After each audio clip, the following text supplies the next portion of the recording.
जय हिंद दोस्तों, स्वागत है आपका यूट्यूब चैनल पर। मैं आप सबका प्रभाकर सर एक बार फिर से आप लोग के बीच उपस्थित हुआ हूँ। और जैसा कि हम लोग ने देखा, कल हम लोग डिस्कस कर रहे थे, एक नए विषय के साथ हम लोग प्रवेश कर चुके हैं, अपनी कक्षाओं को हम आगे बढ़ा चुके हैं और वो विषय है हमारा संविधान और राज व्यवस्था। कल हमने संविधान के कुछ बेसिक शब्दावलियों को समझा, संविधान को कुछ भागों में बांट करके कुछ उसके जो सबसेट्स हैं, जैसे अनुच्छेद क्या होता है, परंतु क्या होता है, परंतु क्या होता है, भाग क्या होता है, इन शब्दावलियों को हमने विस्तार से कल समझा था। और आज हम उसी को आगे बढ़ाते हैं और हम देखते हैं कि संविधान का जो वर्णन हमारे संविधान में किया गया है वो किस प्रकार से किया गया है। ठीक है बच्चों, बहुत बेसिक से मैं आप लोग को ये चीजें करा रहा हूं, इसके बाद आपको एक अलग लेवल का कॉन्फिडेंस होगा और संविधान के प्रति, हमारी राज व्यवस्था के प्रति एक बेहतर समझ विकसित हो सकेगी, जो कि एग्जाम के दृष्टिकोण से महत्वपूर्ण होगी।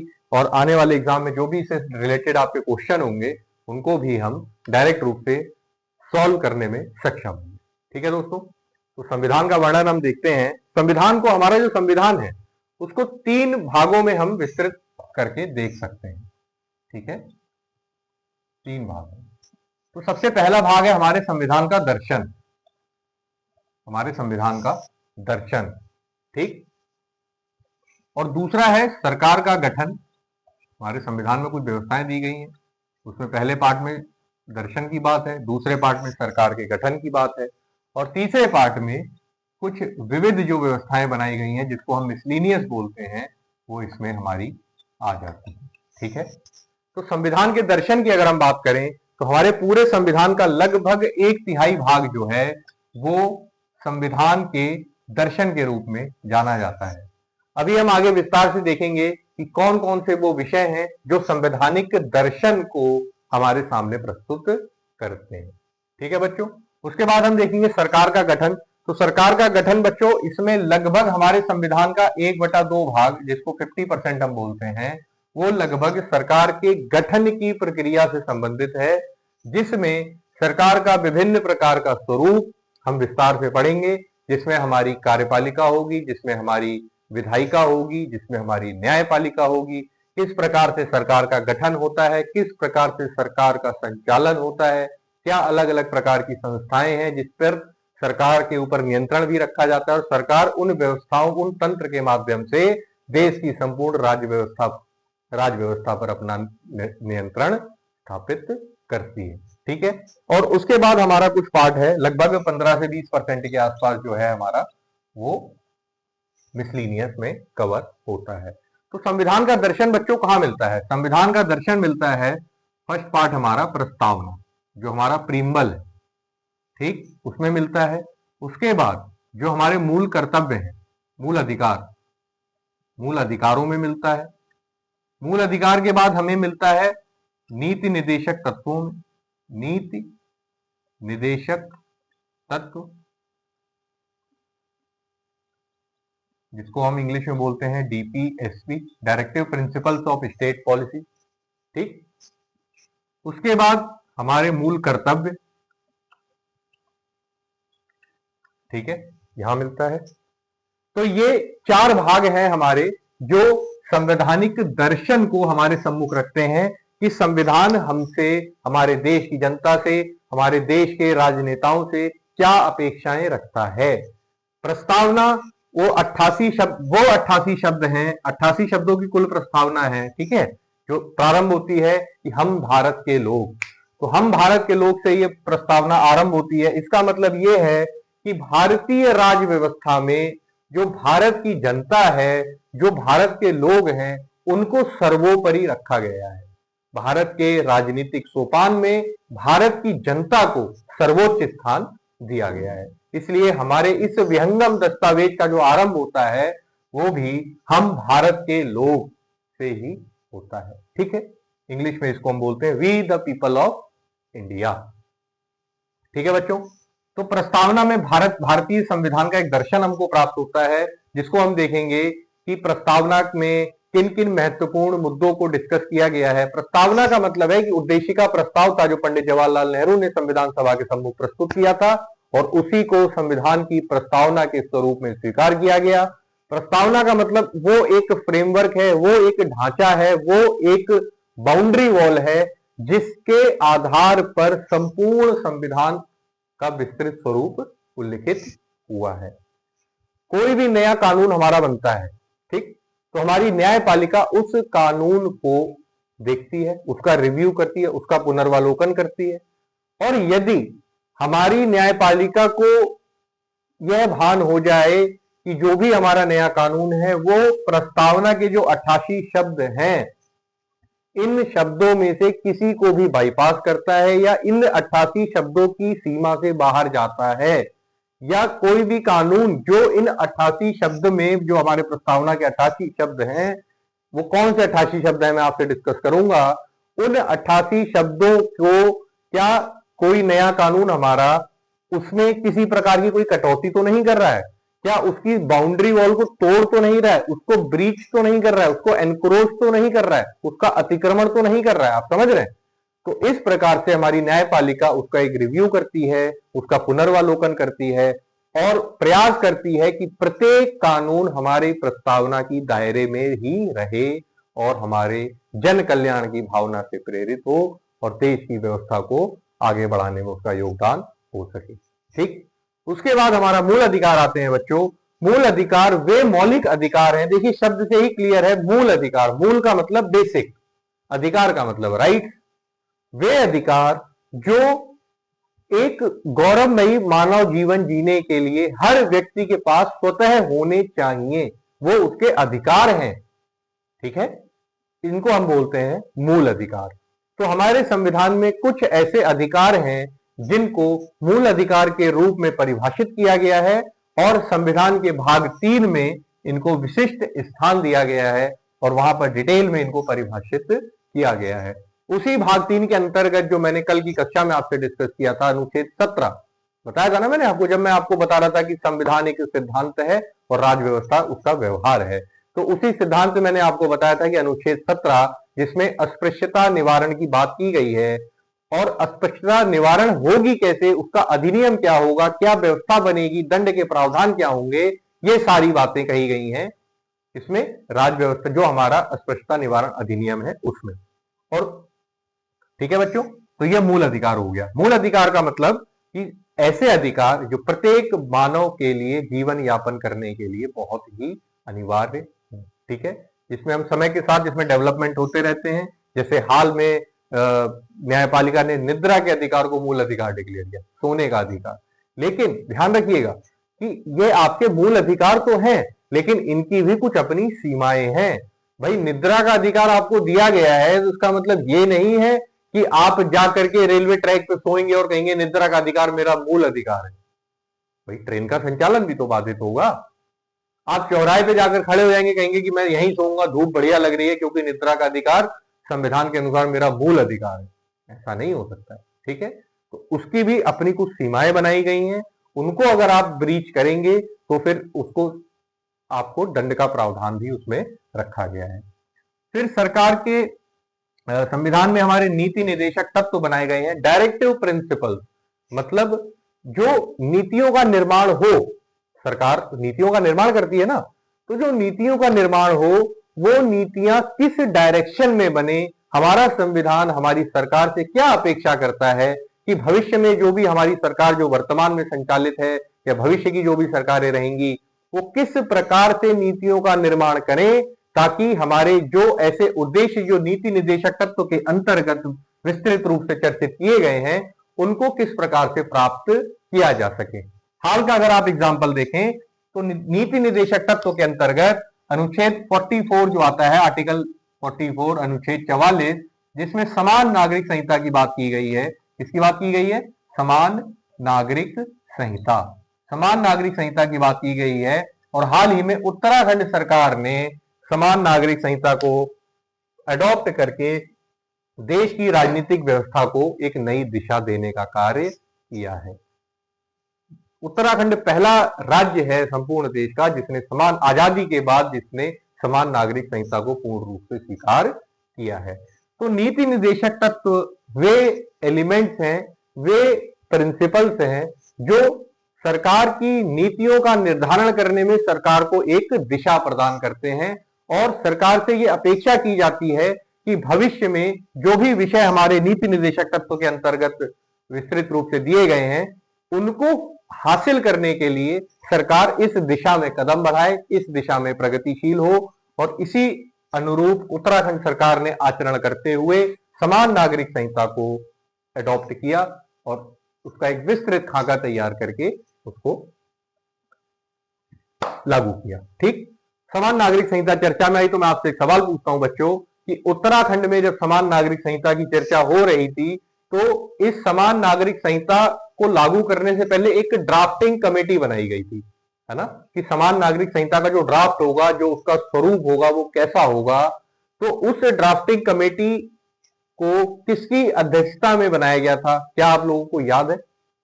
अगर याद है कमेंट में लिखिएगा। ठीक है, कल के लेक्चर में मैं आपको बताऊंगा कि समान नागरिक संहिता किसकी अध्यक्षता में बनाई गई थी। ठीक है, उसके बाद हमारा मूल कर्तव्य है। मूल कर्तव्य का मतलब कि संविधान हमको कुछ अधिकार तो देता है लेकिन उसी के साथ साथ भारत के नागरिकों से संविधान को कुछ कर्तव्य की अपेक्षाएं भी होती हैं। केवल अधिकार की ही बात नहीं होती है बच्चों, कर्तव्य भी बड़े महत्वपूर्ण हो जाते हैं किसी भी देश की प्रगति के लिए, देश के निर्माण के लिए। जब हम राष्ट्र निर्माण की बात करते हैं तो मूल अधिकार का जितना महत्व है उतना ही महत्व हमारे मूल कर्तव्यों का भी होता है। ठीक है ना, कहा जाता है ना बच्चों कि अधिकार के साथ दायित्व भी बढ़ जाता है। दायित्व का मतलब आपका कर्तव्य। तो केवल अधिकार पर ही अपना अधिकार हमको नहीं दिखाना है, उन अधिकारों के साथ साथ जो पैरेलल दायित्व हमारे साथ चल करके आते हैं उन दायित्वों का, उन कर्तव्यों का निर्वहन भी हम भली भांति कर सकें, यही एक हमारी जिम्मेदारी है। और संविधान भी हमारे देश के समस्त नागरिकों से यही अपेक्षा करता है कि कैसे हम मूल कर्तव्यों का आचरण कर सकें। ठीक, जिसमें कई कर्तव्य हैं। ये प्रारंभ में मूल कर्तव्य हमारे संविधान में नहीं थे। सरदार स्वर्ण सिंह समिति की सिफारिश के आधार पर इनको हमारे संविधान में एड ऑन किया गया। कब किया गया, कैसे किया गया, उसकी विस्तृत चर्चा हम आगे की कक्षाओं में करेंगे। तो ये 4 पार्ट, प्रस्तावना, मूल अधिकार, डीपीएसपी और मूल कर्तव्य, इन 4 पार्टों में हमारे संविधान का एक दर्शन प्राप्त होता है। दर्शन का मतलब है कि संविधान की वो फिलॉसफी, संविधान की वो एक्सपेक्टेशन जो संविधान हमारे देश के नागरिकों से एक उम्मीद रखता है। ठीक है बच्चों, ये आपको भली बात समझ में आया होगा और उसी के साथ हम आगे बढ़ते हैं। और अब हम देखेंगे, संविधान के दर्शन को हमने देखा और अब हम देखेंगे कि जो सरकार का गठन है, जो हमारे इस पॉलिटी का, इस कॉन्स्टिट्यूशन का लगभग आधा पार्ट है, सरकार का गठन बड़ा महत्वपूर्ण टॉपिक है बच्चों। तो इसको भी 3 पार्ट में डिवाइड करके हम देखेंगे। तो सबसे पहले है हमारी विधायिका, ये क्या होती है हम इसको देखेंगे। विधायिका के बाद होती है हमारी कार्यपालिका, ये क्या होती है हम इसको भी समझने का प्रयास करेंगे। और इसी के साथ फिर हमारी होती है न्यायपालिका।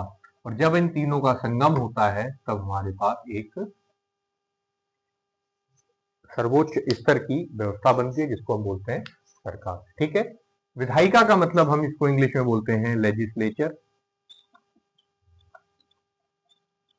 ठीक है बच्चों, कार्यपालिका को हम बोलते हैं एग्जीक्यूटिव, और न्यायपालिका को हम बोलते हैं जुडिशियरी। ठीक है बच्चों, ये तीनों अंग बड़े महत्वपूर्ण अंग हैं और इन तीनों अंग को इतना अधिकार है कि ये तीनों अंग एक दूसरे को बैलेंस करने का कार्य करते हैं। एक दूसरे के ऊपर ये अपनी निगाह रखते हैं और विभिन्न स्वरूप के माध्यम से, विभिन्न रूपों के माध्यम से ये तीनों अंग हमारे एक दूसरे के ऊपर नियंत्रण रखने का प्रयास करते हैं ताकि कोई भी एक अंग हावी ना होने पाए। विधायिका का जो मुख्य कार्य है, इनका कार्य क्या होता है? विधायिका का कार्य है कानून बनाना। हमारे देश के लिए जो भी कानूनों का निर्माण होता है, वो नीति निर्माण संस्था जो है हमारी, वो हमारी विधायिका है। केंद्रीय स्तर पर इसको हम संसद के नाम से जानते हैं और राज्य के स्तर पर राज्य की विभिन्न विधानसभाएं और कई राज्यों में विधान परिषदों के माध्यम से इसको जाना जाता है। ठीक है, कार्यपालिका का कार्य है ये जो कानून बना है इस कानून को लागू करना, कानून को लागू करना। ठीक है, बात समझ रहे हैं। और जुडिशरी का काम है विवाद को निपटाना, विवाद को निपटाना, कानून की समीक्षा करना, कानून की समीक्षा करना। ठीक है बच्चों,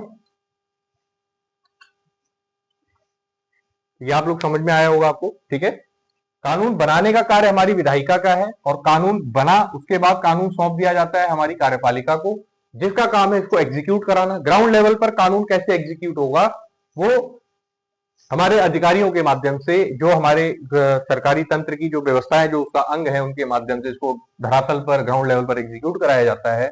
और यदि एग्जीक्यूशन के बाद या एग्जीक्यूशन से पहले भी उसमें कोई विवाद हो या कुछ भी हो, तो उसको निपटान करने के लिए हमारे पास एक स्वतंत्र और निष्पक्ष न्यायपालिका विद्यमान है, जो हमारे इन कानूनों को बेहतर रूप से, जो भी इन कानूनों के समक्ष विवाद उत्पन्न होते हैं, उनका बेहतर रूप से निपटान करती है, और समय समय पर उनकी समीक्षा भी करती है। कोई भी कानून यदि बना है तो न्यायपालिका की जिम्मेदारी है कि सतह संज्ञान लेते हुए उस कानून की समीक्षा करने के लिए उस कानून के ड्राफ्ट को अपने पास मंगवाए, और केंद्र सरकार बाध्य है कि उस ड्राफ्ट को वो न्यायपालिका के समक्ष प्रस्तुत करे। ठीक है, तो न्यायपालिका जो है समीक्षा करती है। समीक्षा किस आधार पर करती है, उसका कोई पैमाना होगा ना। ऐसे थोड़ी कि जो जस्टिस साहब है उनके मन में जो आया कि ठीक है समीक्षा कर रहे हैं, हाँ ठीक है, अच्छा लग रहा है, ऐसा नहीं है। उस समीक्षा करने का जो दायरा है, वही दायरा बच्चों कहां पर है, संविधान के दर्शन में। इसी दर्शन में जो हमने अभी पढ़ा था प्रस्तावना, पढ़ा था, इसी दर्शन में हमने पढ़ा था फंडामेंटल राइट्स, मूल अधिकार। इसी दर्शन में हमने पढ़ा था directive principles of state policy. इसी दर्शन में हमने पढ़ा था फंडामेंटल ड्यूटीज, पढ़ा था ना। तो हमारी न्यायपालिका कानून को इस पैमाने पर तोलती है कि क्या जो नया कानून हमारी विधायिका ने बनाया है, क्या वो हमारी प्रस्तावना का हनन तो नहीं करती है? क्या वो नया कानून किसी भी प्रकार से हमारे मूल अधिकारों को कम करने का प्रयास तो नहीं कर रहा है? क्या वो कानून जो directive principles of state policies जो है, राज्य के नीति निर्देशक तत्व, क्या उन डायरेक्टिव प्रिंसिपल्स को अचीव करने की दिशा में वो कानून बनाया गया है? क्या वो कानून हमारे नागरिकों के मौलिक कर्तव्य के साथ कोई छेड़छाड़ तो नहीं कर रहा है? आप समझ रहे हैं? तो इस आधार पर न्यायपालिका उस कानूनों की समीक्षा करती है, और यदि किसी भी पैमाने पर वो कानून गलत पाया गया तो उस कानून को रद्द करने का भी पूरा का पूरा अधिकार क्षेत्र हमारी न्यायपालिका के पास मौजूद है। तो न्यायपालिका हमारी एक सर्वोच्च, निष्पक्ष और स्वतंत्र संस्था है, जो कि समय समय पर न्यायिक पुनर्वालोकन के साथ साथ, जुडिशियल रिव्यू के साथ साथ हमारे देश की व्यवस्था को पथ पर बनाए रखने का कार्य करती है। ठीक है बच्चों, तो ये संविधान का एक छोटा सा वर्णन मैंने आपको बताया। ठीक है, और अभी इसमें कुछ ये विविध का पाठ हमारा रह गया है, ये मैं आपको ये भी क्लियर भी कर देता हूं, ताकि इसको लेकर के किसी प्रकार का कोई संदेह ना रहे और किसी प्रकार का कोई सवाल ना हो। ठीक है बच्चों, तो हमने दर्शन को पढ़ा, हमने सरकार के गठन की प्रक्रिया को समझने का प्रयास किया, किस प्रकार से हमारे कानून बनते हैं, कानून बनाने के लिए कौन जिम्मेदार है, हमने उसको देखा, कानून को लागू करने की जिम्मेदारी किसके कंधों पर है, हमने उसको देखा। अब उसके बाद हम विविध की ओर बढ़ते हैं। तो विविध में कई सारी चीजें हैं, जैसे हमारी नागरिकता, नागरिकता संबंधित प्रावधान और जो भी है उसको हम देखेंगे। हमारे निर्वाचन की प्रक्रियाएं कैसे होती हैं, क्या होता है, ठीक है ना। हमारा पंचायत व्यवस्था हमारी कैसे चलती है, ग्राम पंचायत हमारे यहाँ जैसे त्रिस्तरीय पंचायत व्यवस्था है ना, तो वो हमारी कैसे चलेगी, ठीक है ना। हमारे केंद्र राज्य संबंध कैसे चलेंगे, केंद्र और राज्य संबंध, केंद्र राज्य संबंध के भी अपने विविध आधार होते हैं बच्चों, वित्तीय आधार, ठीक है ना, सामाजिक आधार, राजनीतिक आधार। इससे संबंधित कोई सुधार की बात है तो हम वो सारी चर्चा इसमें करते हैं। ठीक है बच्चों, तो संविधान का एक ये वर्णन था। अब आपको समझ में आया होगा कि बेसिक रूप से मोटे मोटे तौर पर संविधान के अंतर्गत हमको किन किन चीजों को पढ़ना है। ठीक है, अब इन शब्दावलियों से आप भली भांति परिचित हो गए होंगे, और आगे जब ये शब्दावलियां समय के साथ आएंगी तो मुझे लगता है कि आपके लिए ये शब्दावलियां नई नहीं होंगी। ठीक है ना, क्यों? क्योंकि इंट्रोडक्टरी सेशन में हमने इन शब्दावलियों को भली भांति समझा, और ये सारी शब्दावलियां आप देखना पूरे सब्जेक्ट में चारों तरफ घूमती रहती हैं। हर सब्जेक्ट की कुछ अपनी विशिष्ट शब्दावलियां हैं। जैसे आप भूगोल पढ़ेंगे तो भूगोल में पर्यावरण, पर्यावास, समझ रहे हैं, क्लाइमेट, जलवायु, ये सब चलता रहेगा। आप समझ रहे हैं ना, हर सब्जेक्ट की कुछ अपनी शब्दावली है। जैसे आप इकोनॉमी पढ़ेंगे तो इकोनॉमी में मुद्रास्फीति, मुद्रा संकुचन, taxes, direct tax, indirect tax, आप समझ रहे हैं ना। तो रेपो रेट, रिवर्स रेपो, ये सब उसकी शब्दावलियां जो उसी में चलेंगी, ठीक है ना। ऐसे ही पॉलिटी की कुछ अपनी शब्दावलियां हैं जो मैंने आपको आज अवगत कराया, और इसी की रूप में हम आगे अपनी कक्षाओं को और विस्तार से पढ़ेंगे। और जब हम कल अपनी कक्षा को आगे बढ़ाएंगे तब हम कार्यपालिका और इन सारी चीजों को हम विस्तार से देखेंगे और कैसे कैसे आगे की कक्षाओं को हम आगे बढ़ाएंगे।